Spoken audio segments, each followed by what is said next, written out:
Assalamualaikum Taretan, jumpa lagi di video Umi. Hai bunda hebat semuanya. Bermakapere, mantere epare kesehatan serta kabar katen. Di video kali ini Umi mau berbagi sedikit nih bagaimana cara mengatur keuangan supaya kita bisa memenuhi walaupun kondisi keuangan kita minim. Nah, di sini Umi berjudul Ramalkan Keuangan Action Semampunya. Dari judulnya saja kayaknya sedikit ngeri ya. Apa sih kok pakai ramal-ramalan? Nah, di sini Umi mau sedikit berbagi cara Umi mengatur keuangan ketika kondisi kita dalam kondisi minim.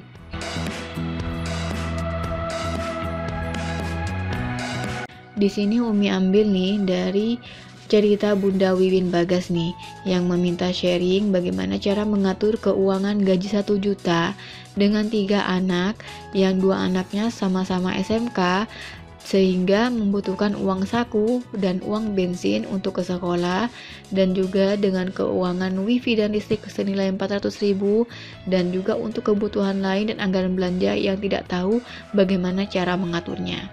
Nah, di sini pas banget nih dengan Bunda Wiwin Bagas di sini, Umi akan berikan sedikit ramalan. Jadi sebelum kita action, sebelum kita menentukan apa yang harus kita lakukan, kita harus meramalkan apakah yang terjadi jika kondisi keuangan kita seperti ini. Nah, di sini Umi coba ramalkan ya. Ramalan Umi di sini menggunakan buku kas ya. Jadi buku kas itu bukan hanya untuk mengatur keuangan aja, tapi juga untuk meramalkan bagaimana keuangan kita di kemudian harinya ataupun di bulan depan atau di masa yang akan datang. Oke, di sini Bunda Wiwin akan Umi bantu untuk meramalkan apakah ini cukup atau tidak. Jadi untuk gajinya senilai 1 juta, di sini Umi akan keluarkan dulu zakat, dan di sini Umi tekankan untuk zakat di sini opsional karena ada yang bilang untuk zakat 1 juta tidak wajib. Oke, gak masalah, silakan. Ini boleh di skip atau dihilangkan atau diganti dengan kata sedekah, gak masalah. Tapi bagi Umi sendiri zakat itu ya memang harus dikeluarkan walaupun itu kondisi kita dalam keadaan minim sekalipun. Dan selanjutnya ada wifi dan listrik nih senilai 400.000, beras untuk 5 orang seperti sama Umi di sini. Umi anggarkan 250.000 per bulannya. Untuk kebutuhan dapur dan rumah kita kasih seirit-iritnya yaitu 200.000. 200.000 ini untuk 5 orang itu kayaknya sudah sangat irit-irit, dan memang barang-barang pokok saja yang hari ini dibeli tanpa ada barang-barang lainnya. Nah, di sini akan menyisakan sisa sebesar 125.000. Oke, kita coba nalar dulu ya. 125.000 untuk sisa kebutuhan lainnya apakah cukup? Kayaknya enggak ya, enggak cukup ya. Untuk bensin plus saku anak sekolah, bagaimana? Untuk belanja dan lauk, bagaimana? Tabungan juga iya, bagaimana? Apakah cukup dengan 125.000 untuk membagi 3 pos ini? Nah, kita secara lalar saja pasti tidak akan bisa. Nah, disinilah kita membutuhkan yang namanya action yang harus kita keluarkan dalam memenuhi sisa yang harus kita keluarkan untuk memenuhi kebutuhan lainnya. Nah, di sini kebutuhan yang belum terpenuhi, ayo kita ramalkan bareng-bareng ya. Yang pertama yaitu bensin dan uang saku. Maaf ya, di sini nulisnya salah nih. Bensin plus uang saku. Uang saku anggap saja lah 10.000 untuk 2 anak. Anggap aja paling irit-iritnya anak SMK itu kita kasih uang saku 5.000 per anak, dan 5.000-nya untuk uang bensin. Mungkin ada sepeda motor sendiri ya, jadi bisa pakai 5.000 bensin PP untuk 2 anak ini. 5.000 yang pertama untuk uang bensin di awal, 5.000 lainnya untuk ketika pulang nanti.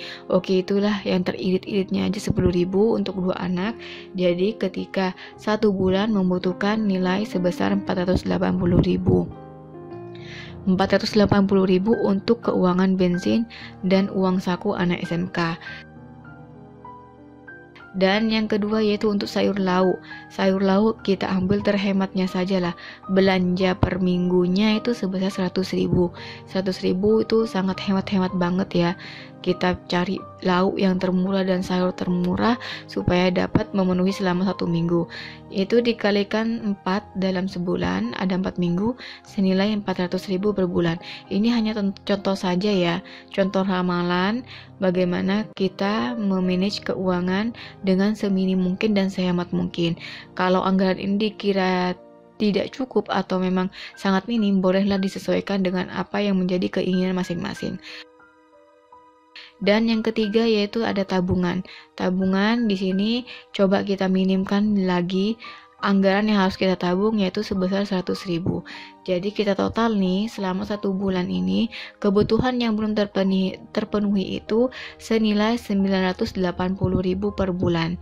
Oke, di sini Bunda Wiwin harus menambah penghasilan sebesar 980.000 per bulan, atau Umi genapkan saja nih menjadi 1 juta per bulan. 1 juta per bulan untuk memenuhi sisa yang ada. 125.000 di sini untuk apa? Ya anggap saja lah untuk simpanan tabungan dadakan saja gitulah sisa ini. Oke, selanjutnya bagaimana nih caranya? Nah, di sini lanjut kalau sudah kita meramalkan, berarti kita lanjut ke tingkatan action. Setelah kita meramalkan keuangan kita tadi itu, lanjut kita action. Action yang pertama yaitu ala Umi nih ya. Umi yang biasa Umi sudah Umi praktekkan sendiri dan alhamdulillah juga sudah berhasil. Yang pertama yaitu komunikasikan dengan suami, komunikasikan dengan baik apa yang ingin kita sampaikan tentang pengelolaan kita ini. Jadi kita sampaikan tuh pada suami kalau hasil yang didapat oleh suami itu tidak memenuhi untuk kebutuhan sehari-hari maupun kebutuhan bulanan. Dan kita terangkan juga apa yang menjadi kok bisa tidak cukup dalam anggaran 1 bulan itu apa nih. Jadi kita serahkan juga tuh catatan ramalan keuangan yang kita punya. Jadi suami bisa ngerti, oh iya benar, istri saya benar, ternyata keuangan 1 juta ini tidak cukup, ya gitu ya. Yang kedua yaitu lakukan apapun yang bisa kita lakukan sehingga bisa mendapatkan penghasilan tambahan. Kalau di sini Umi nulisnya jualan apapun. Intinya jualan apapun bukan berarti menjual barang-barang yang ada di rumah ya, tapi menjual jasa, kemudian menjual makanan, jasa antar atau apapun itu. Intinya ada produk yang kita gunakan untuk menghasilkan tambahan untuk memenuhi kebutuhan yang belum terpenuhi tadi. Dan yang ketiga yaitu hilangkan gengsi untuk jualan. Nah, di sini biasanya tuh kalau sudah ada kata-kata gengsi, biasanya tuh agak sedikit gimana ya, ada sedikit rasa malu gitu. Ini tuh hilangkan jauh-jauh karena itu tadi target utama kita yaitu memenuhi kebutuhan yang belum terpenuhi di beberapa pos-pos tadi. Dan jualan di sini sama dengan pembuka jalan rezeki. Jadi bagi Umi untuk pembuka rezeki lainnya atau sampingan lainnya yang paling murah, yang paling mudah yaitu adalah jualan. Jualan apapun itu terserah. Dan yang keempat yaitu doa dan sholat. Perlajin lagi doa dan sholat kita minta lagi pada Sang Maha Kuasa. Nah, ini kalau untuk ilmu dari bisnis, untuk doa dan sholat ini yaitu adalah marketing langit kita, marketing langit kita berbisnis dengan Yang Maha Kuasa. Jadi kita ada transaksi sendiri dengan Yang Maha Kuasa, ada perjanjian sendiri dengan Yang Maha Kuasa lewat dengan doa dan sholat. Dan sedangkan untuk jualan sendiri yaitu marketing bumi adalah cara kita menambah rezeki di bumi yang sudah disediakan oleh Tuhan kita. Dan kalau sudah action 4 ini kita laksanakan, lanjut kita akan memilah nih bagaimana caranya supaya kebutuhan 1 juta itu bisa lebih enteng untuk kita jalankan. Nah, di sini 1 juta kayaknya agak sedikit berat ya. kalau kita harus memikirkan 1 juta. Jadi kita buat target aja per minggu. Jadi kalau per minggunya harus ada 250.000 per minggu yang harus didapat. Jadi 250.000 per minggu kayaknya mudah ya kita raih gitu. Dan di sini setelah hasil dari ramalan, setelah action, lanjut kita tulis nih berapa target yang harus dicapai per minggunya. Kita lakukan apa yang bisa kita lakukan, misalnya kerja atau jual gorengan. Kemudian bapak juga bisa bantu lewat ngojek, dan anak-anak juga bisa bantu sebarin via online, jualan-jualan ibu, jualan-jualan bunda, dan lain-lainnya, atau membuka warung makan. Jadi apapun itu silakan action sesuai yang kita mampu. Dan yang terakhir, jangan lupa semangat plus yakin, karena semangat dan yakin dari semua pihak keluarga yang terkait akan menghasilkan hasil yang maksimal. Dan yang terakhir lagi yaitu tetap bersyukur untuk semua yang sudah terjadi, bersyukur untuk semua yang sudah dilaksanakan, bersyukur untuk semua kesehatan dan nikmat yang sudah diberikan untuk hari-hari ini.